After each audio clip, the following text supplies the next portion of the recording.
Voilà, j'étais un garçon très orgueilleux dans ce monde. Et j'essayais de satisfaire mon cœur dans l'alcool, dans les sorties. Et je sentais que rien ne pouvait satisfaire mon cœur.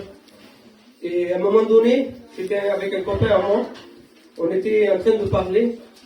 Et je critiquais les chrétiens. Je leur disais, ça ne sert à rien d'être comme eux. Moi, si je veux aller à la réunion, c'est pour être de devant.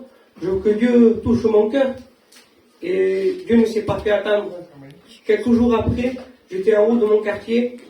Et des copains à moi m'appelaient pour aller à une réunion de jeunesse. Et je leur disais, non, ça ne sert à rien, pourquoi faire rien? N'y allez pas. Et il est venu un chrétien, un frère, il est venu vers moi, il m'a dit, tu fuis comme Jonas. Et quand il m'a dit ça, ça m'a fait quelque chose.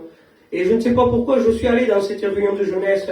Quand je suis allé dans cette réunion de jeunesse, le pasteur, quand il prêchait, il parlait pour moi. Il dévoilait ma vie. Et quand il dévoilait ma vie, tous mes copains se sont retournés, ils m'ont regardé. Et je faisais celui-là que ça me faisait rien, mais en vérité, il y avait une semence dans mon cœur. Et quelques jours après, je dis à ma femme, viens, on va à la réunion. Quand je suis allé dans la réunion, je suis rentré dans la réunion, le pasteur, il me parlait encore. C'était Dieu qui me parlait. Et je sentais quelque chose dans mon cœur. Je sentais le poids qui partait de ce monde. Je sentais que j'étais plus courbé.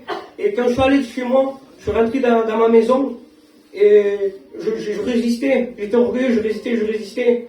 Et je me suis assis tout à coup. Et je pleurais devant ma femme, devant mon père. Et je dis, comment je ferais, moi? Je suis qu'un orgueilleux, comment je ferais? Je pourrais pas, moi. Mais la Bible dit, ce qui est impossible à l'homme est possible à Dieu. Alors si je peux te donner un conseil ce soir, accepte-le.